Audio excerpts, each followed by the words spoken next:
Hello, ladies and gentlemen. This is JT from Above and Below the Belt. I want to talk about the fight that happened this Saturday, Canelo Alvarez versus Daniel Jacobs, and it was an okay match. Daniel Jacobs he didn't come out with the killer instant, but one thing is he didn't do good with Damianchenko. That was an okay fight when he fought him, and it was one knockdown. It was a flash knockdown when Daniel Jacobs knocked down Damianchenko. But in this fight, I knew I had a funny feeling there wasn't gonna be nobody gonna get knocked out. But I thought somebody was probably gonna get knocked down, maybe. Slight chance. But one thing is they say Canelo won, and the thing about it is I was kind of surprised a little bit. Well, not surprised, but a little bit. Like, see what Canelo's going to do to a certain point. Is he going to go backwards? But he came forward. He kind of pressed the fight. He wasn't scared of Daniel Jacobs at all. And that kind of surprised me a little bit because he's very confident in himself, too, at the same time. That's what you need, too, psychologically. Coming in the ring or fight any sport. Psychologically, you got to think that you're the best or you could be the person at the same time. So, it seemed like Daniel Jacobs didn't have that in his mind. It seemed like he wasn't psychologically ready, or not ready, but not wanting to fight to a certain degree. Maybe I'm thinking that he wanted to box instead of brawl. So that's what it seemed like to me. It seemed like to me I wasn't. One thing is I was impressed by Canelo as in standing in the middle of the ring with boxing with Daniel Jacobs, and he was pressing the fight. He was aggressive. So that's what impressed me about Canelo. But the way he was, the way he's throwing punches too at the same time, not afraid. So not backing down. And every time Daniel Jacobs threw a punch, he threw a punch right after that. So he's trying to counter him. That's what he's known for anyway. So Daniel Jacobs came in a little bit heavier. I think he came in at 180 something like that. I think Canelo's came in at 160 something, if I'm not mistaken. But one thing is this fight didn't have a lot of steam on like the Mikey Garcia versus Errol Spence Jr. I guess that's because of this was on the zone and they didn't promote. They're not well known promoting boxing matches at the same time. Fox too. They sports baseball and football. So they did really well as in promoting the Mikey Garcia and Errol Spence fight. And that fight didn't have that steam like that fight that Errol Spencer and Mikey Garcia. But they said, some people said it was a lot of empty seats in that stadium, in the Las Vegas stadium, and I was kind of surprised about that. But it didn't have that steam like that at the same time. So, but he got I think 3 or 4 belts now. Canelo Alvarez now he got to get the other one, WO, I think, from Demetrius Andre.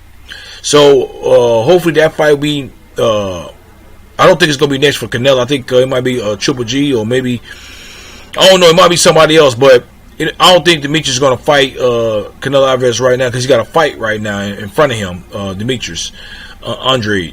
So I think they might fight at the end of this year. Maybe hopefully they'll fight. And then it'll be a unification and be undisputed whoever win that fight.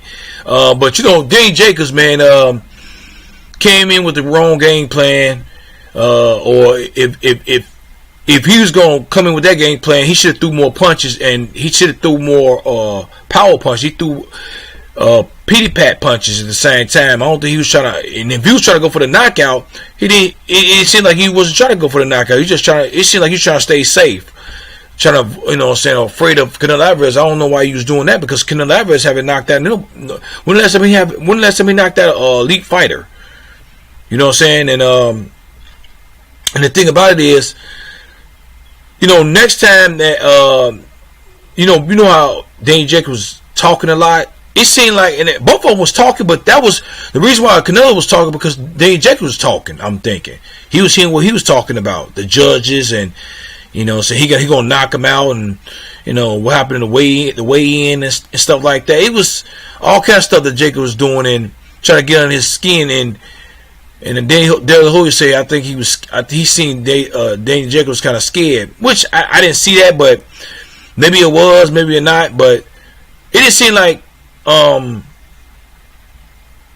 it didn't seem like he's trying to hype the fight, which he did, but it wasn't enough at the same time because he didn't have a lot of the turnout. I don't think it was that great. And I think this moves, to me, it moves Canelo up a little. Well, I think he's number 3rd. He's still number 3rd, or you can put him number 2. Put him pound for pound number 1 yet? I don't think so, because I want him to unify that division. Then I'm gonna put him number 1. He clips Alexander Usyk and Terrence Crawford. You know what I'm saying? Canelo will be 1st, Terrence Crawford will be 2nd, then Alexander Usyk will be 3rd. And then Lomachenko will be 4th, and then Errol Spence will be 5th. But at the same time, man, what y'all think about the fight? Do you think it was a good fight? Do you think... And matter of fact, and another thing too at the same time, the fight, Canelo didn't dominate the fight. Nobody didn't dominate this fight. You know what I'm saying? I mean, of course, Daniel Jacobs lost, but Canelo didn't dominate this fight. I didn't expect him to dominate the fight, but he was fighting a person who was heavier than him. He had a height advantage. He was tall. Daniel Jacobs was taller than Canelo, and a reach advantage too. At the same time, Daniel Jacobs head over Canelo. So it was 3 things that Canelo Daniel Jacobs head over Canelo. You know what I'm saying? So, but that's I was impressed by Canelo standing in the ring fighting him, like the way he was fighting him. He wasn't backing down. So I think him fighting Triple G gave him a little bit more confidence too at the same time. And that's what you need too these days. Have confidence and believe in yourself. So that's basically what I seen with Canelo Alvarez. But Daniel Jacobs didn't show me that. Going backwards, fighting backwards, throwing certain power punches here and there, but he was throwing jabs, mostly jabs and stuff like that.